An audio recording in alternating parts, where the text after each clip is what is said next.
Hello everyone. आज की video में हम बात करेंगे मूवमेंट्स ऑफ ओशन वाटर के बारे में। ये तो हम सभी जानते हैं कि ओशन वाटर 97% है अर्थ पर, या ये कहें कि हाइड्रोस्फीयर का 97% ओशन वाटर ही है। ओशन वाटर को हम पीने के लिए डायरेक्टली यूज़ तो नहीं कर सकते क्योंकि ये बहुत ज़्यादा सॉल्टी होता है, लेकिन इसके बहुत सारे फ़ायदे हैं, बहुत यूज़फुल है ये इसके बहुत सारे कारणों की वजह से। ओशन और सीज का पानी हमेशा मूव करता रहता है। ये पॉन्ड्स और स्ट्रीम के पानी की तरह शांत नहीं रहता है।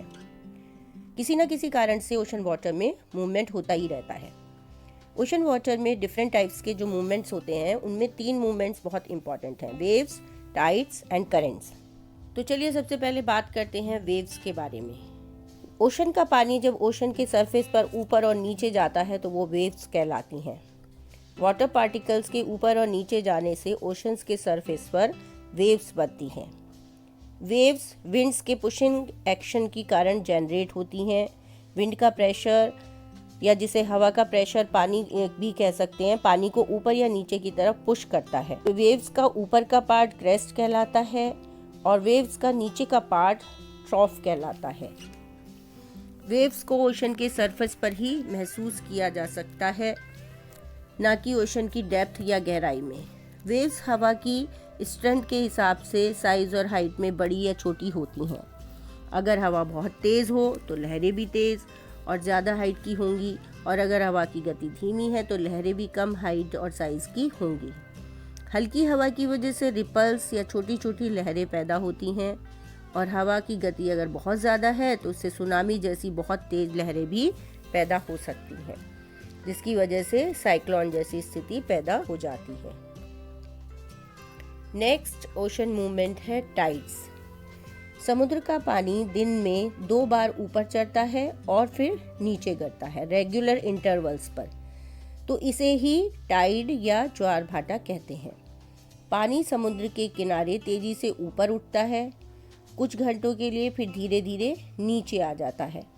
ऐसा दिन में 2 बार ज़रूर होता है। टाइड्स सन और मून के ग्रेविटेशनल पुल की वजह से आते हैं। अर्थ के रोटेशन की वजह से जो ग्रेविटेशनल अट्रैक्शन सन और मून की तरफ से होता है, उस वजह से टाइड्स आते हैं। जब पानी ऊपर चढ़ता है तो हाई टाइड कहलाता है, और जब पानी नीचे गिरता है तो लो टाइड कहलाता है। टाइड्स समुद्र के किनारे पर ही आते हैं, ना कि समुद्र के बीच में। टाइड्स ह्यूमन बीइंग्स के लिए बहुत ही इम्पॉर्टेंट होते हैं, ट्रेड के लिए, नेविगेशन के लिए और फिशिंग के लिए। टाइड्स 2 प्रकार के होते हैं, स्प्रिंग टाइड और नीप टाइड। इसको समझने के लिए, स्प्रिंग टाइड को समझने के लिए, जब फुल मून डे या न्यू मून डे होता है, उस दिन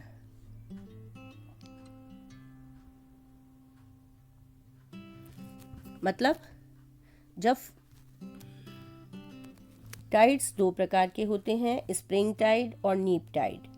टाइड्स को समझने से पहले हमें ये समझना ज़रूरी है कि अर्थ में ग्रेविटेशनल फोर्स होती है, जिसकी वजह से वो हर चीज़ को अपनी तरफ अट्रैक्ट करती है। उसी तरह मून और सन में भी ग्रेविटेशनल फोर्स होती है और वो हर चीज़ को अपनी तरफ अट्रैक्ट करती है। तो फुल मून डे पर और न्यू मून डे पर, फुल मून डे मतलब पूर्णिमा और न्यू मून डे मतलब अमावस्या, इन दोनों दिनों में जब सन, मून और अर्थ तीनों एक ही डायरेक्शन में होते हैं, उस दिन टाइड्स हाईएस्ट होते हैं। क्योंकि अर्थ के जो कंट्रीज मून की डायरेक्शन को फेस करते हैं या बिल्कुल मून के सामने पड़ते हैं, मून अपनी ग्रेविटेशनल फोर्स की वजह से अर्थ के ओशन वाटर को अपनी तरफ खींचता है और उस समय टाइड्स हाईएस्ट होते हैं। तो ये स्प्रिंग टाइड्स कहलाते हैं। ये स्थिति होती है पूर्णिमा और अमावस्या के दिन।